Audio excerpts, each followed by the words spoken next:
বন্ধুরা, সোনালী কিচেনে সবাইকে স্বাগত জানাই। আশা করি আপনারা খুবই ভালো আছেন।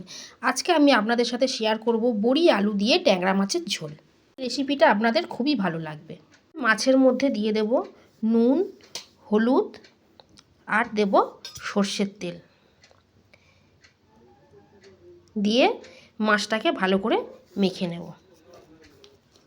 ট্যাংরা মাছ ভাজার আগে একটু সর্ষের তেল এইভাবে মাখিয়ে নিলে মাছ ভাজার সময় তেল ছিটিয়ে আর গায়ে আসবে না। মাছটা কিছুক্ষণ থাক, ততক্ষণ আমি মশলাগুলো রেডি করে নিই। আমি দুটো মশলার পেস্ট রেডি করে নেব। এখানে আছে একটা বড় সাইজের টমেটো, আদা আর কাঁচা লঙ্কা, এটা একটা পেস্ট বানিয়ে নেব। আর এখানে একটা বাটির মধ্যে নিয়ে নেব পরিমাণ মতো লবণ, হলুদ গুঁড়ো, জিরে গুঁড়ো, তার সাথে দেব কাশ্মীরি লঙ্কা গুঁড়ো আর দেব অল্প কয়েক দানা চিনি।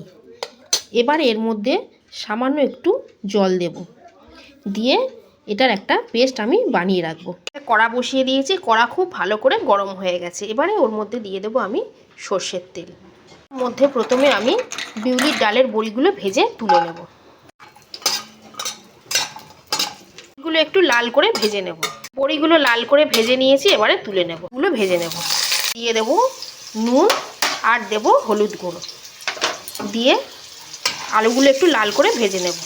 খুব ভালো করে লাল করে ভেজে নিয়েছি, এবারে আলুগুলো তুলে নেব। এই আমি মাছ ভেজে নেব।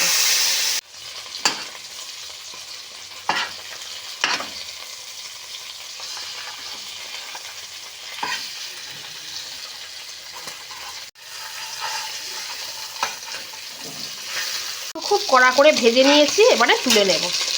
ফোড়নে দিয়ে দেব কালো জিরে। জিরে ভেজে নিয়েছি, এবারে এর মধ্যে দিয়ে দেব টমেটো, আদা, কাঁচা লঙ্কা বাটার পেস্ট। আদা কাঁচা লঙ্কা খুব ভালো করে আগে ভেজে নেব। এটা খুব ভালো করে ভেজে নিয়েছি, এবারে আমি গুঁড়ো মশলার যে পেস্ট বানিয়ে রেখেছিলাম সেটা দিয়ে দেব। দিয়ে আবারও এটাকে একটু ভালো করে কষে নেব। থেকে খুব ভালো করে তেল ছেড়ে গেছে, এবারে আমি ভেজে রাখা আলুটা দিয়ে দেব। আলু দিয়ে মশলার সাথে আরও কিছুক্ষণ এটা কষবো। সাথে আলু খুব ভালো করে কষে নিয়েছি, এবারে এর মধ্যে দিয়ে দেব জল। দিয়ে দিয়েছি, এবার এটা কিছুক্ষণ ঢাকা দিয়ে আলুটা সিদ্ধ করে নেব। জল খুব ভালো করে ফুটে গেছে আর আলুও সেদ্ধ হয়ে গেছে। এবারে এর মধ্যে দিয়ে দেব ভেজে রাখা মাছ, আর তার সাথে দিয়ে দেব বড়ি। মাছ দিয়ে দিয়েছি, ঝোল আরও কিছুক্ষণ ফুটিয়ে নেব।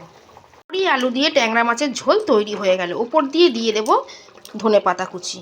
গরম ভাতের সাথে এটা দুর্দান্ত খেতে লাগে। আপনাদের যদি এই রেসিপিটা ভালো লেগে থাকে, বাড়িতে অবশ্যই একবার এইভাবে ট্রাই করবেন। আশা করি আপনাদেরও খুবই ভালো লাগবে। আর আপনাদের কীরকম লাগলো কমেন্ট করে আমাকে অবশ্যই জানাবেন। রেসিপিটা যদি ভালো লেগে থাকে তাহলে অবশ্যই লাইক করবেন, শেয়ার করবেন, চ্যানেলটা সাবস্ক্রাইব করে দেবেন। আজকের মতো এই পর্যন্তই। সবাই খুব ভালো থাকবেন, সুস্থ থাকবেন। ধন্যবাদ।